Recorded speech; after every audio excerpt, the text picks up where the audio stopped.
Hey, what's up, Dean? Sear Performance at the shop. Frankie Samurai. Still no axles. Guy said they'll be here today. Everything is stripped out of it. All the MSD 6A ignition boxes, the two-step, all of that wiring. Then the glove box, which has to go back in. But that panel that housed all his boxes and stuff, I cut it way down, and I mounted a fuse panel and 5 relays. So one relay is for the fuel tech ECU. Then let's see, I wrote it on the cover. So we got coils, ECU, fan, fuel, ignition. So no, injectors. So each one of those coils controls one of those things. We got the screen mounted in. I kind of did a little carbon fiber on it, but it's not the greatest. It's not the worst. It's not the greatest, but he also still has to put the nano wideband in here. So he'll probably end up ordering like a different piece for that, most likely. Maybe, I don't know. We have the USB cable plugged into the back. Oh boy, lots and lots. So I got all that stuff wired up, and then come out here and I started dividing everything and adding and dividing and adding. We got the coils mounted.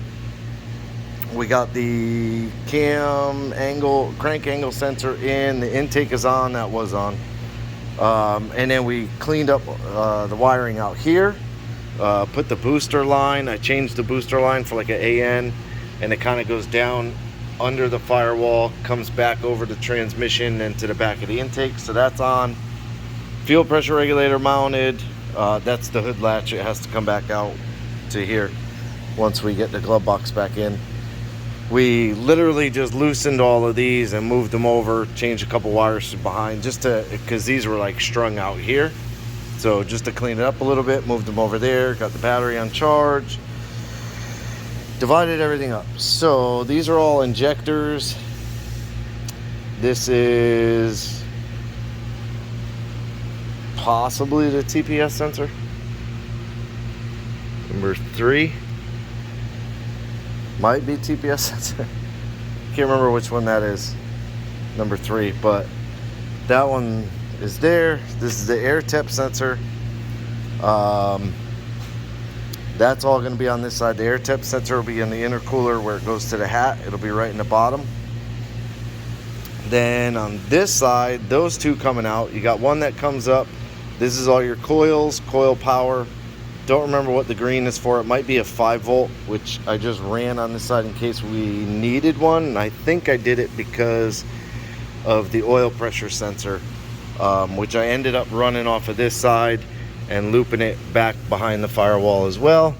And then I split the sensor ground to the coolant sensor, which is a 96 Camaro, I believe. So it's like a 3/8 MPT. So that's in. That's wired. The crank angle sensor is wired. I believe it's right. That one's a little tricky with the fuel tech because they show you for a 600 and it shows a gray shielded and a black shielded, and these are both black shielded. So I'm not 100%. I'm fairly confident, not 100%. But I started doing the coils.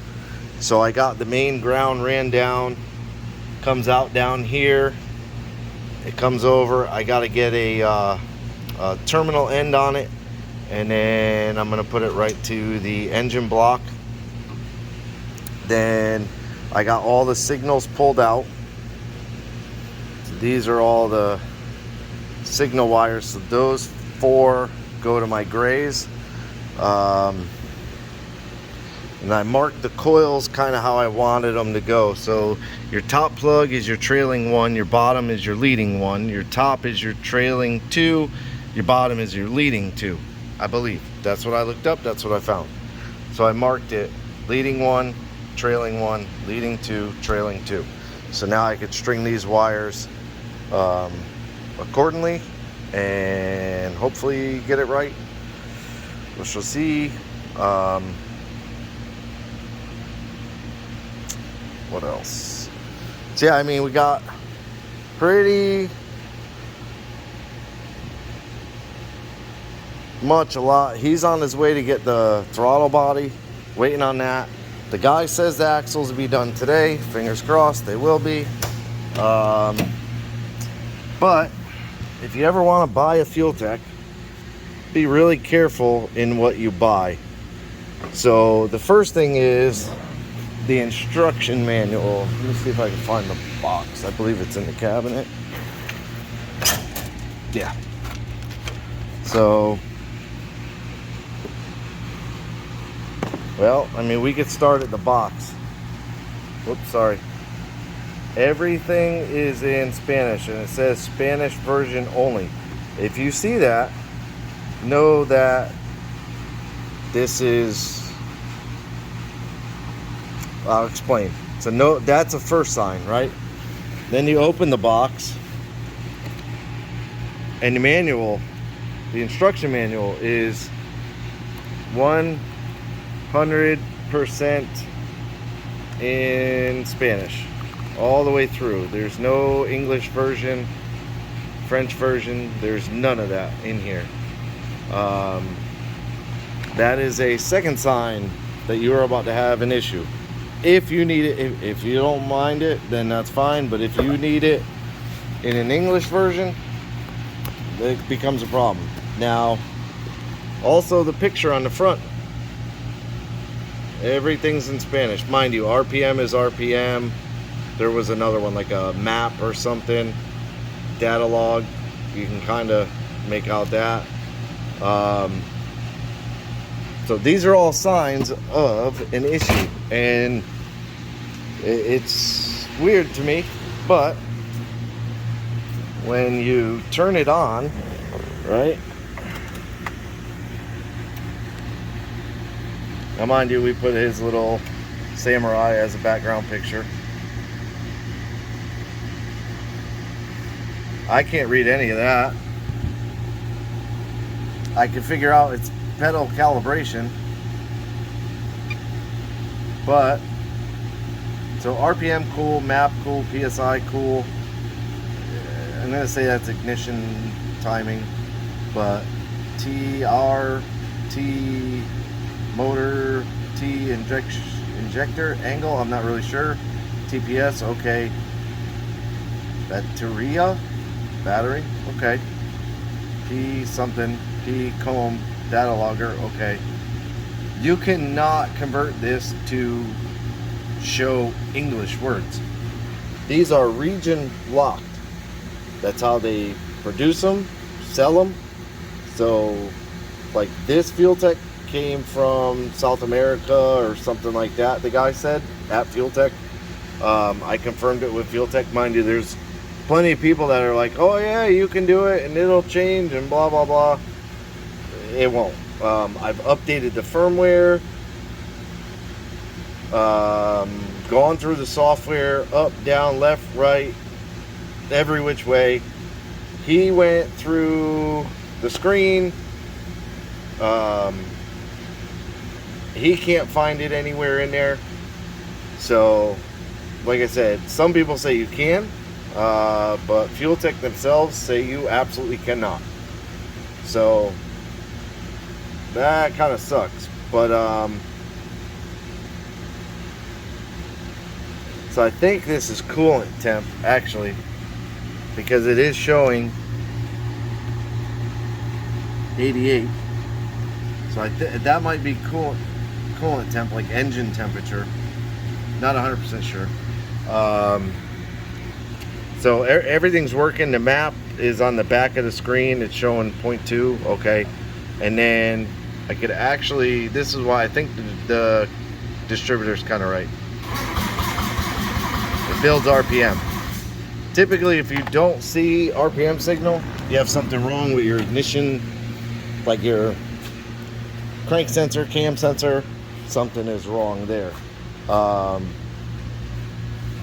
So It shows RPM, that's good. Once I get the coils wired up, we'll know if we have spark. So we're not doing too bad. I got the header off. That was the last piece to come off. I got all the rest of the exhaust off. He got the new intercooler, the T4 flange. That's all the aluminum tubing for the intercooler. He brought fuel line. So all the fuel lines are done. The return is ran. The feed is hooked up to the filter. We moved the filter to this frame rail. There's the return line that's hanging out. I got the tank out. I'm gonna figure out the best way. I think what I'm gonna do is drill a hole with a hole saw. So I'm gonna do probably like a 3-inch hole saw, and then look inside the tank, and she's somewhat nasty.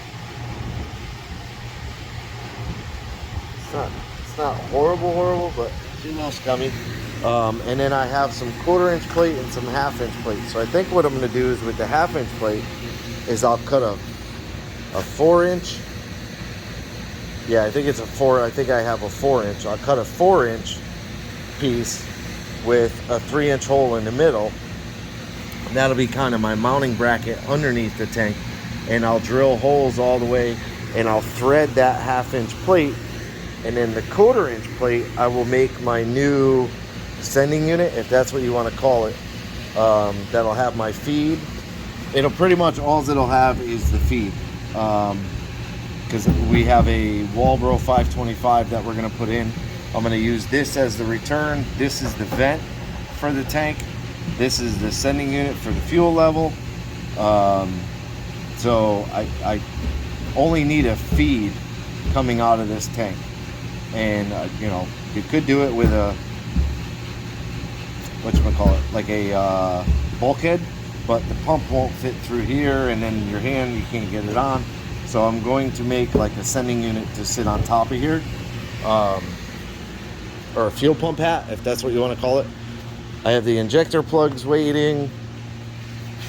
Yeah, I mean, kind of getting as much done as I can. The stainless tubing for the turbo kit should be here.